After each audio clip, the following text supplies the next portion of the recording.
Mambo vipi, huhali gani? Nikukaribishe katika makala hii. Makala ya leo tutaenda kuangazia M23 ambao wameunda serikali yao wenyewe. Unachotakiwa kufanya ni kusubscribe katika channel hii ili uweze kupata makala nyingi. Waasi wa M23 wametangaza serikali mpya katika jimbo la Kivu Kaskazini, DRC, baada ya kuuteka mji wa Goma wiki moja iliyopita. Kanali Bahati Musanga ameteuliwa kuwa gavana, huku Willy Manzi na Shadari Bahati wakiwa manaibu gavana. Katika uteuzi huo pia wamemteua meya wa jiji la Goma pamoja na wakuu wa wilaya mbalimbali. Hatua hii inakuja wakati maeneo kama Walikale, Lubero na Beno bado yako chini ya udhibiti wa serikali ya DRC inayoongozwa na Rais Felix Tshisekedi. M23, kundi la waasi lenye silaha nzito na za kisasa, linadai kuwa linapigania haki za jamii ya Watusi na Wakongo. Jamii ya Watusi waishio Kongo mara nyingi hutengwa, huku serikali ya DRC ikiwatambua kama watu wa Rwanda wanaoishi nchini humo. Taasisi mbalimbali za kitaifa na kimataifa zikiwemo Umoja wa Mataifa ya serikali DRC zinadai kuwa kundi hili linaungwa mkono na Rwanda kwa maslahi ya kiuchumi na kisiasa. Hata hivyo, M23 wamekanusha vikali tuhuma hizo.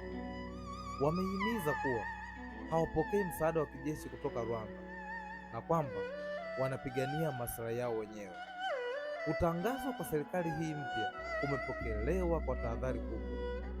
Jumuiya ya kimataifa zina wasiwasi kuhusu usalama wa raia na mali zao, huku zikiendelea kutoa mwito wa utulivu na mazungumzo ya amani. Mgogoro huu umeibua hofu na kuzuka kwa janga kubwa la kibinadamu linaloweza kusababisha vifo vingi na kuwalazimisha maelfu ya watu kuyahama makazi yao. Serikali ya DRC imekosoa hatua hii, ikihimiza kuwa itaendelea kupambana na waasi ili kurejesha mamlaka yake katika maeneo yote ya Kivu Kaskazini.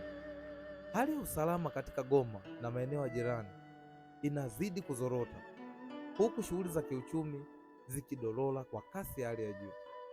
Maelfu ya raia wamekimbia makazi yao kutokana na mapigano yanayoendelea nchini humo.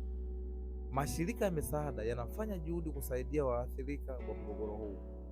Jumuiya ya kimataifa inafuatilia kwa karibu hali inayoendelea katika Jamhuri ya Kidemokrasia ya Kongo, huku mashirika ya haki za kibinadamu yakilahani uhalifu wa kivita unaofanywa na pande zote mbili. Ripoti za Umoja wa Mataifa zinaonyesha kuwa maelfu ya watu wamelazimika kuyakimbia makazi yao kutokana na mapigano yanayoendelea, huku ukatili dhidi ya wanawake na watoto ukiongezeka kwa kiwango cha juu na cha kutisha. Mahakama ya Kimataifa ya Uhalifu ya ICC imetangaza kuwa inafuatilia kwa karibu mzozo huu na imeonya kuwa yeyote anayehusika na uhalifu wa kivita dhidi ya binadamu au mauaji ya halaiki hatosazwa na mkono wa sheria. Mgogoro wa DRC ni wa muda mrefu na wenye mzizi mrefu. Tangu miaka 1990, taifa hili limepitia machafuko ya mara kwa mara yakichochewa na rasilimali za madini, ukosefu wa utawala na uhusiano tata wa kisiasa kati ya mataifa jirani, mfano Rwanda na Uganda. M23, kundi la waasi linalotajwa kupokea msaada kutoka nje, linaendelea kushikilia maeneo muhimu hususan Goma na hata kutishia kuteka mji wa Kinshasa. Katika mazingira haya, kama ungekuwa wa Rais Felix Tshisekedi, ungefanya nini? Kwa mtazamo wangu, suluhisho pekee ni mazungumzo na diplomasia. Historia inaonyesha kuwa vita dhidi ya makundi ya waasi kama M23 si rahisi kushinda kwa nguvu za kijeshi pekee. Licha ya msaada wa kijeshi kutoka kwa MONUSCO, ujumbe wa Umoja wa Mataifa nchini DRC, na majeshi ya kikanda kama vile East Africa Community Regional Force, kundi hili limeendelea kuwa ni tishio kubwa kwa utawala wa Felix Tshisekedi. Ikiwa Rais Felix Tshisekedi ataendelea kulazimisha suluhisho la kijeshi bila mpango wa mazungumzo, hatari ipo kwa mapigano yatapanuka zaidi na hata kutishia utulivu wa taifa kwa ujumla. Hatua muhimu kwa sasa ni kuitisha mazungumzo ya dhati na kutafuta njia ya kidiplomasia ya kumaliza mgogoro huu kabla hali haijazidi kuwa mbaya. Je, nini kinaweza kuwa suluhisho la kudumu kwa Kivu Kaskazini na DRC kwa ujumla? Mazungumzo ya kina ya makundi ya waasi kupitia majadiliano yanayojumuisha waasi, serikali, wadau wa kikanda ili kukabiliana na mazungumzo ya amani. Kushughulikia mizozo ya migogoro, na mgogoro huu wa DRC unahusiana na rasilimali, ukabila, siasa za kikanda. Ni lazima kuwe na suluhisho la kisera linalozingatia haya yote.